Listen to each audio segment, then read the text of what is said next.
अस्सलाम वालेकुम, मैं हूं सैयद अखिल। आप देख रहे हैं मेरे साथ परभनी आज तक। परभनी शहर में 8 अगस्त 2026 को परभनी जिले के जिंतूर तालुके की एक गर्भवती महिला जिसकी डेथ हो गई थी और निष्काळजी पने की वजह से हो गई थी। हकीकत में हम कश में थे कि कौन से डॉक्टर की वजह से ये डेथ हुई। आज खुलकर सामने आया है कि मेडिकल कॉलेज, जो परभनी का जो मेडिकल कॉलेज है, जिसमें दो खासदारों ने और यहाँ के कई आमदारों ने मेहनत की थी कि परभनी जिले में मेडिकल कॉलेज आए और ये मेडिकल कॉलेज सिर्फ यहाँ के लोगों को बचाने के लिए आए। लेकिन यहाँ ये पता नहीं था कि यहाँ पर सौदेबाजी चल रही है और मेडिकल कॉलेज के अंडर में, मेडिकल कॉलेज के जरिए से, मेडिकल कॉलेज के नाम पर डॉक्टरों की टीम कई करोड़ों रुपए कमाती हुई नजर आ रही है। जो लोग मेडिकल कॉलेज से ताल्लुक रखते हैं उसके अंदर उसका डीन भी आता है और उसके अंदर जितने भी उसके अधीन जितने डॉक्टर्स आते हैं, जो प्रैक्टिस करने वाले डॉक्टर्स है और जो सीनियर डॉक्टर है, ये लोग यहाँ पर अवाम की जान से खेलने की कोशिश कर रहे हैं और खेलने की कोशिश ही नहीं कर रहे हैं, बल्कि प्रैक्टिकल ये हो चुका है। एक जान, जो महिला जिसकी जान बच सकती थी वो नहीं बची है और सिर्फ उसकी जिम्मेदारी medical college, Parbhani medical college के डीन और उसके डॉक्टर्स पर है। आइए जानते हैं हमारे साथ में वंचित बहुजन आघाड़ी के जो पॉलिटिकल लीडर्स है जिन्होंने आज इसमें पहल की है और हकीकत में उनके जरिए से ही हमें यह पता चला है कि किस तरह यहाँ पर मेडिकल कॉलेज की इसमें जिम्मेदारी है। क्या कहना चाहेंगे सर? एक मिनट।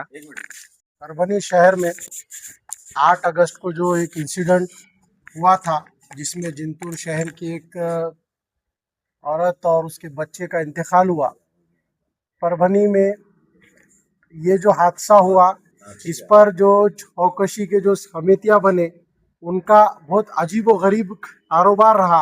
उन्होंने चौकसी करने के बाद सिविल सर्जन साहब को सस्पेंड कर दिए और जो मेन एक्यूज थे, जैसे कि फीमेल हॉस्पिटल के जो डॉक्टर वर्मा साहब है, हमें ये समझ में नहीं आ रहा कि प्रशासन वर्मा साहब को बचाने की कोशिश क्यों कर रहा है, ये हमें समझ में नहीं आ रहा है। जबकि ये पूरे हादसे के और पूरे इंसिडेंट के जिम्मेदार जो है डॉक्टर साहब है, वर्मा साहब है। वर्मा साहब की लापरवाही की वजह से ये औरत और उसके बच्चे का इंतकाल हुआ और इसी तरीके से कई हादसे परभनी शहर में उनकी लापरवाही की वजह से होते रहते हैं, लेकिन प्रशासन उनके खिलाफ कार्रवाई नहीं कर रहा है। वो हमें समझ नहीं आ रहा है कि भाई प्रशासन का और उनका ऐसा क्या साठगांठ है कि प्रशासन उनके खिलाफ कार्रवाई नहीं करना चाहता, जबकि सीएस के खिलाफ एक्शन हो गया है, सीएस सस्पेंड हो गया है।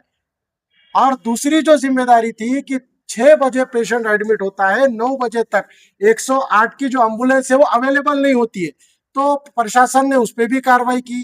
दोनों जो 108 वाले जो थे, समझो उनको सस्पेंड किया गया, लेकिन 108 एम्बुलेंस की जो जिम्मेदारी होती है उनका डीएम और एडीएम होते हैं, तो डीएम और एडीएम को अभी तक सस्पेंशन नहीं किया गया, वो अभी भी काम कर रहे हैं। मैंने मालूमात ली तो पता चला कि 108 का जो डीएम है वो हिंगोली में बैठ के परभनी में नौकरी करता है और एडीएम जो है जिसका कंट्रोल होना चाहिए था, जिसकी अहम जिम्मेदारी थी कि वो 108 की गाड़ी को पेशेंट तक भेजता, उस पर कोई कार्रवाई नहीं की गई। तो प्रशासन तात्पुरती हतुर मतुर जो कार्रवाई कर रहा है, ऐसा नहीं चलेगा।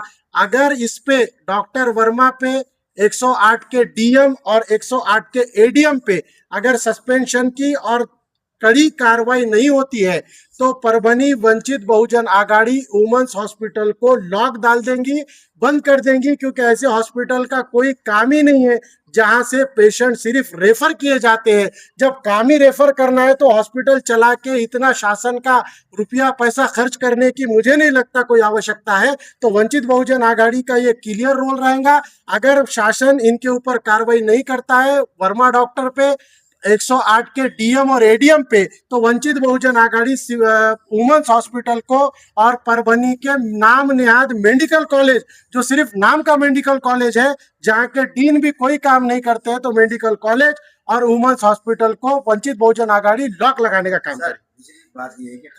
यही तो मैं समझ के बाहर है कि सीएस को हटाने की मांग ना तो पेशेंट ने की न और किसी ने की। जिसको हटाने की मांग नहीं की गई उसे हटाया गया और पेशेंट और उसके रिलेटिव चीख चीख कर पहले दिन से दावा कर रहे हैं कि पूरी घटना का जिम्मेदार वर्मा डॉक्टर है। अब प्रशासन और यहाँ का जो पॉलिटिकल इन्वायरमेंट है वो डॉक्टर वर्मा के साथ है, जिसके वजह से सीएस पे एक्शन हो जाता है, पर डॉक्टर वर्मा पे एक्शन नहीं होता। पर हम ये बता देना चाहते हैं कि परभनी की जो जनता है वो डॉक्टर वर्मा को सस्पेंड करे सिवा इसको छोड़ने वाली बिल्कुल भी नहीं है। अगर उसका सस्पेंशन होता नहीं है तो हम लोग आंदोलन को और तीव्र करेंगे, और जब तक डॉक्टर वर्मा सस्पेंड होता नहीं हमारा आंदोलन जारी रहेगा। ये मेडिकल कॉलेज की तरफ इनका पूरा सारी चीज बता रहे हैं। हाँ, और दूसरी बात यह है कि परभनी का जो सिविल हॉस्पिटल है वो मेडिकल कॉलेज को हैंडओवर हो चुका है। ये जो 8 तारीख का जो इंसिडेंट हुआ, ये इंसिडेंट में पेशेंट 6 बजे एडमिट होता है। पेशेंट के 6 बजे हॉस्पिटल में एडमिट होने के बाद 9 बजे तक मेडिकल कॉलेज का डीन या मेडिकल कॉलेज के मेडिकल स्टाफ या एमओ जो होते हैं वो कोई अवेलेबल नहीं था, जिसके वजह से उनको पेशेंट को रेफर करने में भी डिफिकल्टी आई। उन्होंने रेफर नहीं कर सके क्योंकि रेफरिंग डॉक्टर ही नहीं था। तो उन्होंने पेशेंट को जानबूझ के सिंपैथी दिखाई कि आप प्राइवेट व्हीकल को में बिल्कुल भी ना जाए, 108 में जाए, 108 में डॉक्टर होता है, फैसिलिटी होती है। ऐसी सिंपैथी दिखाकर पेशेंट को प्राइवेट एम्बुलेंस से जाने बिल्कुल नहीं दिया, क्योंकि उनके पास रेफरिंग लेटर अवेलेबल नहीं था। 9 साढ़े 9 बजे के बाद कोई डॉक्टर आती है और वो पेशेंट को रेफरिंग लेटर देती है। तो मैं प्रशासन से और ये जो जितने चौकसी समिति आ रहे हैं उनको एक बात पूछना चाहता हूं कि उन्हें काम करना चाहिए कि मेडिकल कॉलेज की और मेडिकल जो वुमेन्स हॉस्पिटल है उसके सीसीटीवी फुटेज चेक करना चाहिए कि 6 बजे से 9 बजे तक वहां पर कोई मेडिकल ऑफिसर क्यों अवेलेबल नहीं था। वुमन हॉस्पिटल में तारीख 8 तारीख को एक जिंतूर से एक लेडीज़ वहाँ पर डिलीवरी के लिए एडमिट होती है, और उस लेडीज़ को शाम 6 बजे एडमिट करने के बाद वहाँ के डॉक्टर कहते हैं कि ये बच्ची सीरियस है, इसे नांदेड़ रिफंड किया जाए। तो उनके हस्बैंड ने 108 पे जब कॉल किए, कम से कम 7 कॉल किए 9:15 साढ़े 9 बजे तक, और उन कॉल के दरमियान उस बच्ची की मौत हो गई, और जो नवजात शिशु था वो भी पेट में उसका भी इंतकाल हो गया। और ये सब चीज़ का जिम्मेदार कौन? अब जब हम यहाँ पर आकर पूछते हैं तो वो बताते हैं कि सिविल में का जो भी था हमने टोटल मेडिकल कॉलेज को हैंडओवर कर दिया, और मेडिकल कॉलेज वाले के जो भी जवाबदार है उस टाइम में एक भी डॉक्टर अवेलेबल नहीं था, ना उस बच्ची को रिफंड करने के लिए, रिफंड जो लेटर लगता है वो लेटर देने के लिए भी कोई अधिकारी मौजूद नहीं था। अब इन तमाम वाक़े में जो जवाबदार है उसको छोड़कर सिविल सर्जन को उन्होंने निलंबित कर दिए। इसका सबसे मुख्य जो है वो है वर्मा, डॉक्टर वर्मा सर। आज तक उन पे कोई कार्रवाई नहीं हुई। आज हम यहाँ पर आके जो चौकसी समिति के अध्यक्ष है उनसे हमने बात की, और उनसे हमने ये कहा कि भाई जिसमें जो भी गलत है उनके ऊपर एक्शन लिया जाए और ताबड़तोड़ डॉक्टर वर्मा को सस्पेंड किया जाए। अगर ऐसा नहीं होता है तो वंचित बहुजन अघाड़ी की तरफ से हम मोर्चा निकालेंगे, आंदोलन करेंगे, और खलील कुरैशी के घर वालों को इंसाफ दिलाने का काम वंचित बहुजन अघाड़ी करेगी। और आपको एक बात बता दूं, ये जो स्टंट हुआ है इसकी पूरी मालूमात आदरणीय प्रकाश अम्बेडकर साहब को हमने दे दी गई है। अगर इसमें कुछ गलत होता है तो ये प्रशासन की जवाबदारी रहेगी। धन्यवाद। मेडिकल केस के लिए कौन सी एम्बुलेंस क्या नहीं है बोला ना, वैसा नहीं है। सर ने 112 का जो जिक्र किया तो ऐसा बोलना है कि वो जो 112 है स्पेशल, ये डॉक्टरों के यूज के लिए रखी गई है, पेशेंट के लिए नहीं। और मेरी प्रशासन से जवाबदारी है, जो मेडिकल कॉलेज के नाम पर जो फंड आ रहा है, जो गौर गरीब का पैसा वहाँ जा रहा है, अगर वो कत्ल खाना हो गया है तो मेरी गुजारिश है शासन से और मुख्यमंत्री से उसे बंद कर दिया जाए। जब इलाज नांदेड़ में ही करना है तो फिर परभनी मेडिकल कॉलेज और वुमेन हॉस्पिटल की क्या गरज है? डॉक्टरों को आना चाहिए था, वो तो नहीं चाहे ना। और कल जो हम बैठे हुए बच्चों की तबीयत भी ज़रा ख़राब हो गई, गल गए, बुखार भी आया, कोई देखने के लिए तैयार नहीं ना। अपने पालक मंत्री भी 15 अगस्त को हमारे पास नहीं आए, और डॉक्टरों को बचाने की कोशिश में लगे हैं उन्होंने। तो हमारी ये मांग है, जो दोषी है उनके ऊपर कार्रवाई होना चाहिए और कायम का सस्पेंड होना चाहिए। हाँ, और जो कुटुंब के जो आर्थिक मदद है वो हमने मांग की है कलेक्टर साहब से, तो उन्होंने बोले हम तुम्हारा पूरी मदद कर देंगे, आप हमको पेपर तैयार करके दीजिए। खलील भाई, जब स्टार्ट में जब बच्ची का इंतकाल हुआ उसके बाद लेकर मेन तो वर्मा डॉक्टर है ना, जिसको सस्पेंड करना था उसको नहीं करे। वर्मा डॉक्टर की जो गलतियां करा वर्मा डॉक्टर ने, उसको कायम का सस्पेंड होना चाहिए उसको। जब तक नहीं करेंगे तो हम आंदोलन और करेंगे। और हमारे वंचित बहुजन के हमको पाठिंबा मिला, अब हमारे साथ खांदे खांदे लगा के चढ़ रहे हो। और इंशाल्लाह हम ये काम को जब तक वर्मा डॉक्टर को घर को नहीं बिठाएंगे और उसका कायम का सस्पेंड नहीं करेंगे, जब तक हम बैठने वाले नहीं ये लोग। क्या लगता है खलील भाई ये राजकारण के लोग उसको प्रेशर में लाके काम कर रहे हैं ना, उसको बचाने का काम कर रहे हैं, उसको गलत है ना वो। अच्छा दूसरी पालक मंत्री का ये काम था कि उनके मतदार संघ का पेशेंट है, उनके घर कुटुंब को जाके मिलना था, मिल के 2 बात करके उनको जो भी मदद चाहिए तो करना था, पर वो उनको मिलना दिए छोड़ के, पर वो डॉक्टर को बचाने के चक्कर में लग गए वो। ये मामले में पालक हाँ, पालक मंत्री ने हमको साथ देना चाहिए था, कुटुंब को पूरा न्याय देने का काम करना था उन्होंने। वो तो डॉक्टर को जो डॉक्टर को भी चल रहा है, डॉक्टर को साथ देना चाह रहे, डॉक्टर को बचाना चाह रहे, क्या बात है। क्या रहेंगी आगे की? अब जब तक न्याय नहीं मिलेंगे जब तक लड़ते रहेंगे हम।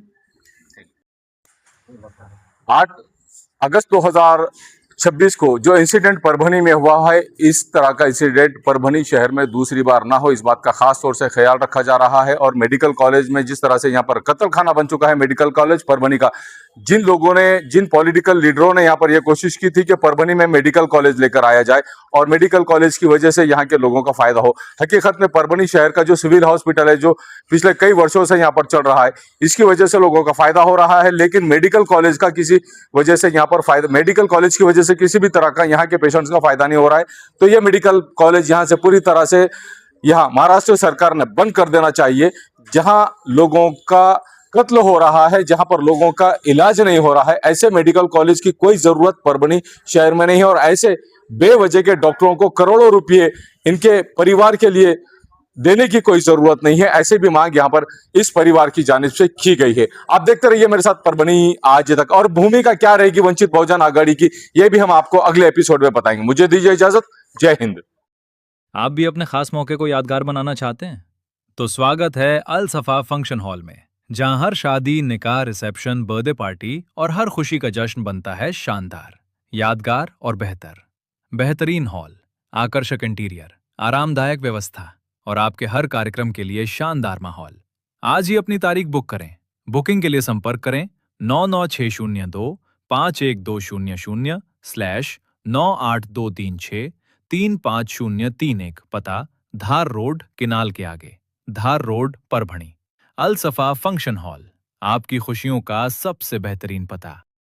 एसके फर्नीचर लेकर आया है ओरिजिनल सागवान का सोफा सेट, पलंग, शोकेश, अलमारी, दरवाजे, चौखट और भी बहुत कुछ। एसके फर्नीचर पर सभी प्रकार के फर्नीचर्स अवेलेबल है। हमने हमारे शोरूम की लोकेशन दरगाह रोड से बदलकर जाम रोड, केनाल के पास की है। आप एसके फर्नीचर में आए और अपने पसंद का फर्नीचर खरीद के अपने घर की रौनक को बढ़ाएं। और हाँ, एसके फर्नीचर पर आप किसी भी फर्नीचर को अपने हिसाब से कस्टमाइज कर सकते हैं। हमारे पास सागवान कट साइज, इंडियन टेक माल कटिंग करा हुआ मिलेगा या फिर ऑर्डर के हिसाब से भी कटवा कर मिलेगा।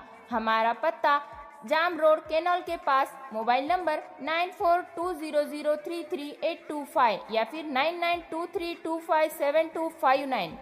महबूब पार्क फंक्शन हॉल, मनसब नगर, जाम पारवा गेट, दरगाह रोड, परभणी। शादी हो या एंगेजमेंट, चिल्ला हो या जुमागी, मीटिंग हो या फिर कुछ और, परभणी में तो भैया सिर्फ एक ही नाम, महबूब पार्क फंक्शन हॉल, मनसब नगर, जाम पारवा गेट, दरगाह रोड, परभणी। बुकिंग शुरू है। Mobile number 9960569383, 8421903333। इसके साथ ही 9822829035। हाजी महबूब अंसारी। याद रहे, आप हर तरह के प्रोग्राम हमारे फंक्शन हॉल में मनाएं। आज ही अपने प्रोग्राम की बुकिंग करें। परभनी शहर का खूबसूरत रिश्ता मैरिज ब्यूरो, अल्फाइज मेडिकल के पास, एक मीनार मस्जिद के करीब, दरगाह रोड, परभनी। सैयद जावेद हाशमी साहब, जिनका मोबाइल नंबर 9860712367, उसी के साथ में रेहाना परवीन बाजी, मोबाइल नंबर 9970185683। इन लोगों से आप रिश्ते के ताल्लुक से मालूमात ले सकते हैं। अगर आप भी अपने लड़के के लिए लड़की देख रहे हैं या लड़की के लिए लड़का देख रहे हैं तो ऐसी सूरत में परभनी शहर के खूबसूरत रिश्ता मैरिज ब्यूरो से संपर्क करें। इनका मोबाइल नंबर दिया हुआ है। अगर doctors, engineers, lecturers, teachers, nurse, politicians जैसे आपको अगर रिश्तों की जरूरत है तो ऐसी सूरत में आप खूबसूरत रिश्ता मैरिज ब्यूरो के ऑफिस पर आकर कांटेक्ट कर सकते हैं मोबाइल नंबर से।